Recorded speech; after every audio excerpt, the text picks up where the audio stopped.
मानिए प्रधानमंत्री की बॉडी लैंग्वेज इस तरीके की आपको आम तौर पर नहीं दिखती है, क्योंकि आज जब प्रधानमंत्री गाड़ी से उतरे हैं तो वो उस दौरान बहुत धीरे धीरे, उनको जो 6 कदम चढ़ने थे लेकिन बहुत धीरे धीरे जो है वो आगे बढ़े हैं, और उसके बाद में सिर उनका झुका हुआ था और इस दौरान यहाँ पर किसी से बात करते हुए ज़्यादा नजर नहीं आए। हालांकि जब प्रधानमंत्री अंदर पहुंचे हैं वार्ड में जाने से पहले उन्होंने CR पाटिल से जानकारी ज़रूर ली है, राम मोहन नायडू से जानकारी ज़रूर ली है, अभी डॉक्टर से जो उनको ब्रीफ ज़रूर कर रहे हैं, लेकिन प्रधानमंत्री की ये वो बॉडी लैंग्वेज नहीं है जो अमूमन हम लोग जो है देखते रहे हैं। और समझा जा सकता है प्रतिमा कितनी बड़ी दुर्घटना है। अगर हम भारत के एविएशन इंडस्ट्री की बात करें, उसके दुर्घटनाओं की बात करें, तो जो एक बड़ी दुर्घटनाएं हुई हैं उसमें इस दुर्घटना का जिक्र होगा, और इसी वजह से ये दुर्घटना इतनी ज़्यादा जो है प्रधानमंत्री के लिए भी जो है और ज़्यादा दुख देने वाली है, क्योंकि विजय रूपाणी जिसका जिक्र मेघा कर रही थी कि उनके इतने करीबी थे, वो इस दुर्घटना में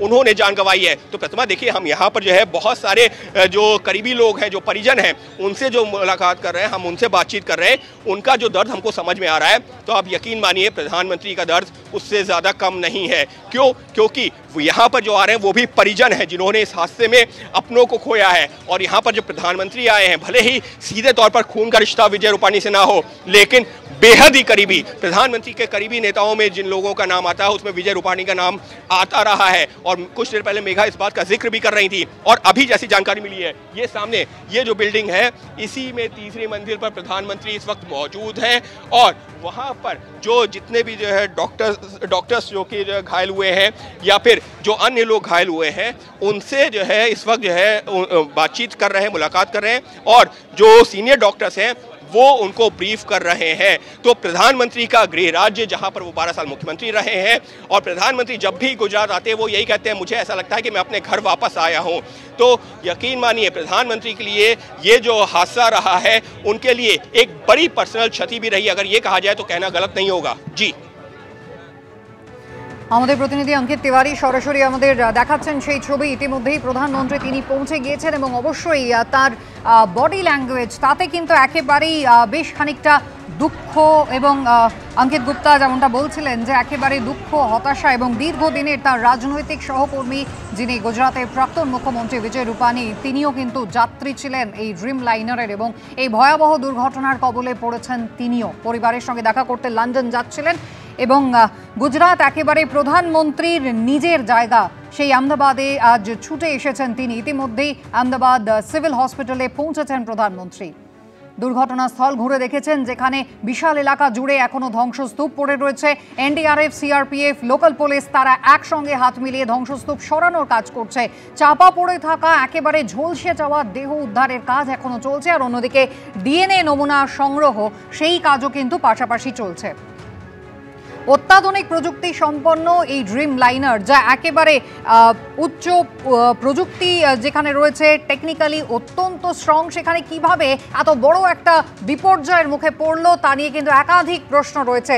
যারা পাইলট ছিলেন তাদের প্রচুর অভিজ্ঞতা, কিন্তু তা সত্ত্বেও কিভাবে এই ভয়ানক পরিণতির মুখে পড়তে হলো ড্রিম লাইনারকে, তা জানার জন্য একমাত্র উপায় ব্ল্যাক বক্স। সেই ব্ল্যাক বক্সের হদিশ কিন্তু গতকাল দুপুরে দুর্ঘটনার পর থেকে এখনো তদন্তকারীরা তাড়া করে চলেছেন, কিন্তু সেই ব্ল্যাক বক্সের হদিশ এখনো পাওয়া যায়নি। ব্ল্যাক বক্স পাওয়া গেলে ডিকোড করার পর জানা যেতে পারে কিভাবে এই ভয়ানক বিপর্যয়ের মুখোমুখি হতে হলো ড্রিম লাইনারকে।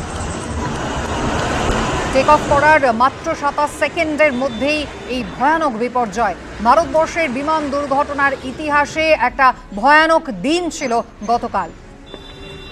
দীর্ঘ 7 ঘন্টার জার্নি মাত্র 27 সেকেন্ডে ভয়াবহ দুঃস্বপ্নে পরিণত হয়েছিল। এখনো পর্যন্ত এলাকায় ছড়িয়ে ছিটিয়ে রয়েছে সেই বিমানের ধ্বংসাবশেষ। বিমানের যে ডানা এখনো সেটা কিন্তু এলাকায় পড়ে রয়েছে। প্রধানমন্ত্রী তিনি গেলেন এবং সেখানে পুরো এলাকা ঘুরে দেখলেন তিনি। সেই দুর্ঘটনার সময়ের ছবি আপনারা দেখছেন, মর্মান্তিক দুঃস্বপ্নের চেহারা, যেখানে দাউ দাউ করে আগুন জ্বলতে শুরু করেছে এবং একেবারে কালো ধোঁয়া এলাকা ঢেকে গিয়েছে।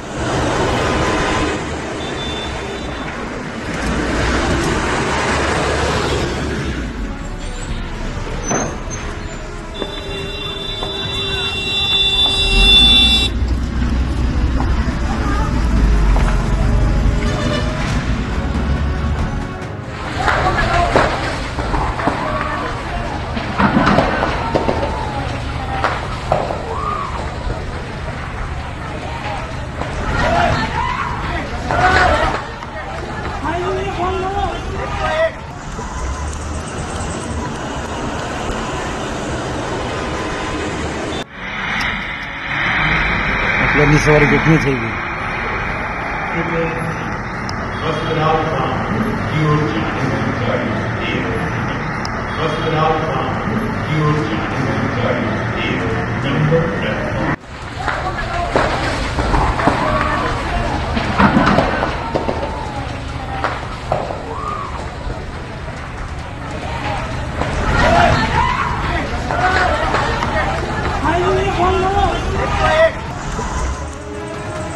ভয়াবহ মর্মান্তিক সেই দুর্ঘটনার ছবি একদিকে দেখছেন, গতকাল যখন ঘটনাস্থলে ঠিক এই পরিস্থিতি তৈরি হয়েছিল, মানুষজন ছুটোছুটি করতে শুরু করেছিলেন, আর্তনাদে ঢেকে গিয়েছিল গোটা এলাকা। প্রধানমন্ত্রী তিনি ইতিমধ্যেই পৌঁছে গিয়েছেন। গতকালই কেন্দ্রীয় স্বরাষ্ট্রমন্ত্রী অমিত শাহ তিনি পৌঁছে গিয়েছিলেন। গোটা ঘটনার স্বচ্ছ তদন্ত হবে তিনি আশ্বাস দিয়েছেন। প্রধানমন্ত্রী তিনি আজ দুর্ঘটনাস্থল পরিদর্শনের পর সরাসরি পৌঁছে গিয়েছেন আহমেদাবাদ সিভিল হাসপাতালে, যেখানে ইতিমধ্যে আহতদের চিকিৎসা চলছে।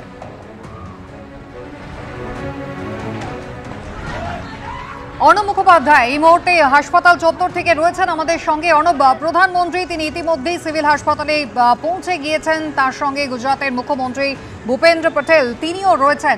আর কারা রয়েছেন এই মুহূর্তে? প্রধানমন্ত্রীর পরবর্তী কর্মসূচি সম্পর্কে কি জানতে পারছো অর্ণব?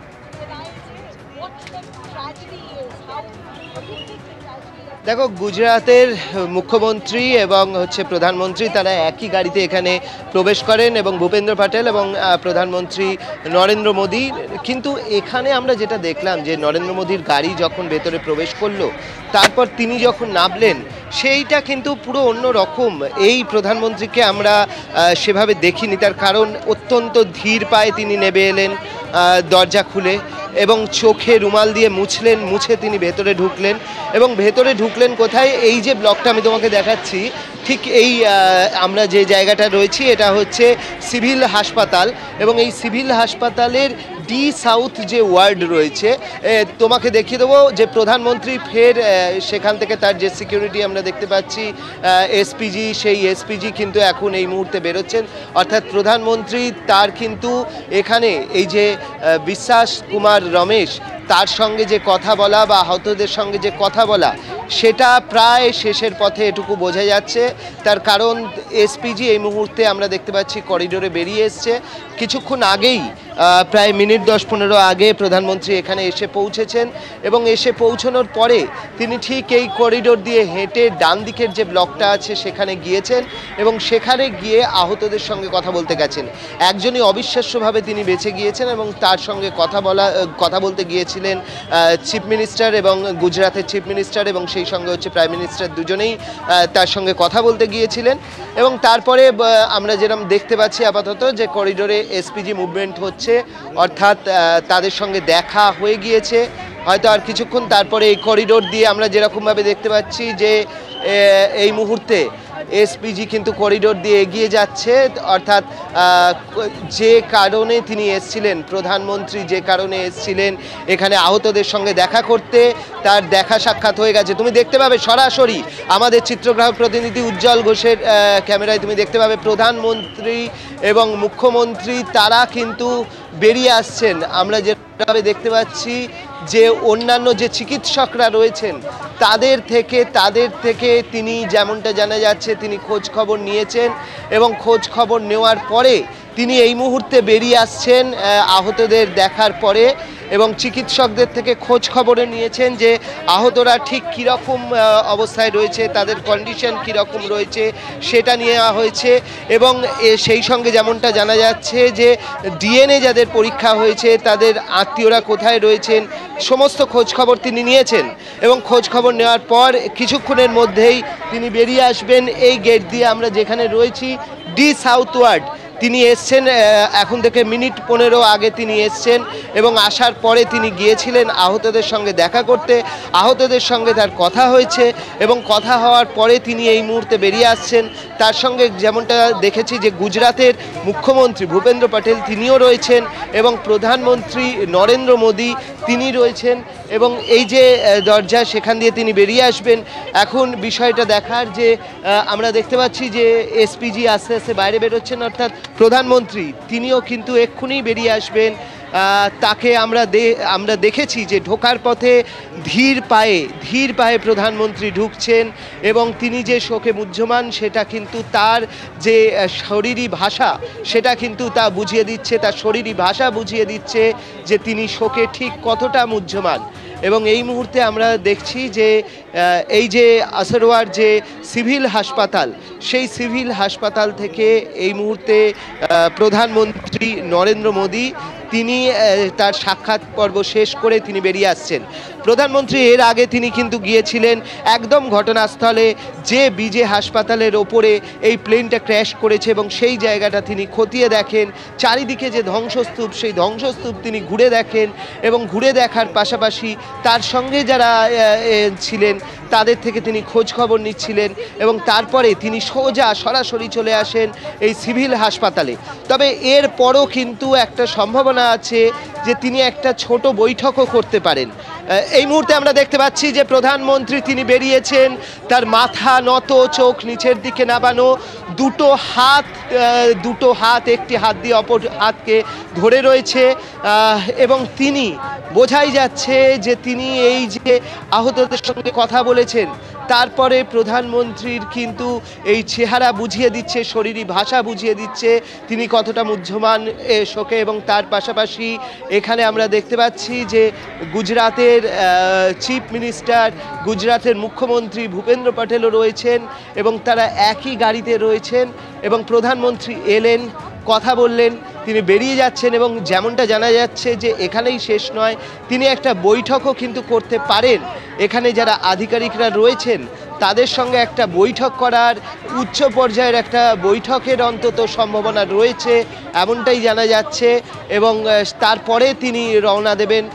প্রথমে ঘটনাস্থলে তিনি যান, তারপর তিনি হাসপাতালে আসেন এবং তারপরে মাঝে তিনি হয়তো যেতে বা কোথাও তিনি একটা বৈঠক করে তারপর তিনি বেরিয়ে যাবেন এমনটাই জানা যাচ্ছে। আমরা দেখতে পাচ্ছি এই যে আহমেদাবাদের যে সিভিল হাসপাতাল, সেই সিভিল হাসপাতাল থেকে কিন্তু প্রধানমন্ত্রী নরেন্দ্র মোদীর কনভয় ঘটনাস্থলে যেরকম গিয়েছিল সেরকম সিভিল হাসপাতালে এসেছিল এবং এখান থেকে আস্তে আস্তে সেই কনভয় বেরিয়ে যাচ্ছে। তার কারণ এখানে তিনি এসেছিলেন, যেমনটা হাসপাতাল সূত্রে জানা যাচ্ছে, আহতদের সঙ্গে কথা হয়েছে, চিকিৎসকদের থেকে তিনি খোঁজ নিয়েছেন যে কীরকম অবস্থা রয়েছে, তাদের চিকিৎসার যাতে কোনো ত্রুটি না হয় সে ব্যাপারে গুজরাতের মুখ্যমন্ত্রীর সঙ্গে তিনি কথা বলেছেন এবং সেই বলার পর এই মুহূর্তে আমরা যেরকম দেখতে পাচ্ছি যে তার কনভয় কিন্তু ক্রমশ এই হাসপাতাল থেকে বেরিয়ে যাচ্ছে।